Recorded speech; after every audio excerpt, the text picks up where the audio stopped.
what is your perspective on the role of supplements in cancer prevention and for those following a nutritarian diet and other diseases aside from cancer?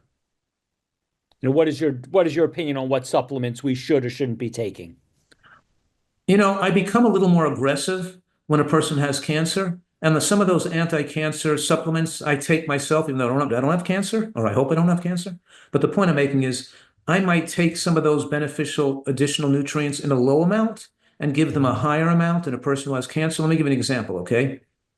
We know that there are benefits to taking turmeric and curcumin compounds that are derived from turmeric and black turmeric. And we know there are anti-cancer advantages from EGCG from green tea. And we know there are some studies that show that we get benefits from certain herbal substances that help kill cancer cells and do not damage normal cells, including possibly the studies on, let's say, fermented soy extract or fermented wheat germ extracts. So the point is I may have a certain protocol for people with cancer.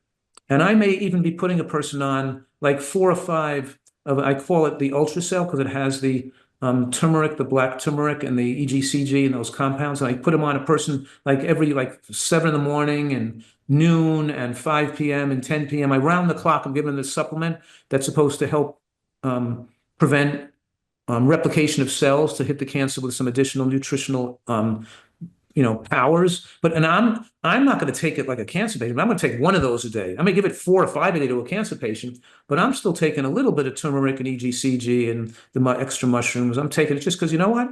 It's been shown in scientific studies to have such beneficial effects. And one thing we know, and this is what I advocate with a nutritarian diet, is a wide diversity of nutrients, right? We're encouraging people to eat, not just focus your diet on one food, on a narrow, we're trying to eat different herbs, different vegetables, a lot of different types of green vegetables, not one mushroom, various types of mushrooms. One thing we're aiming for is a wide diversity of phytochemicals, a wide diversity of nutrients. And we're using, you could say, herbs and some type of judicious use of supplement to increase our exposure to even a wider variety of protective nutrients. So yes, I might have specific protocols for people with cancer that I'm advising, and it's not that complicated, but I'm giving them a little bit more of certain supplements, meaning the advice may be a little more expensive because I'm giving them a little additional supplemental help so the body can more effectively shut down the growth of cells that should not be replicating and improve immune function to attack those cells. So the answer to your question is yes, I do give a little more broad and specific advice, but it's still the foundation is still the nutritarian diet, of course.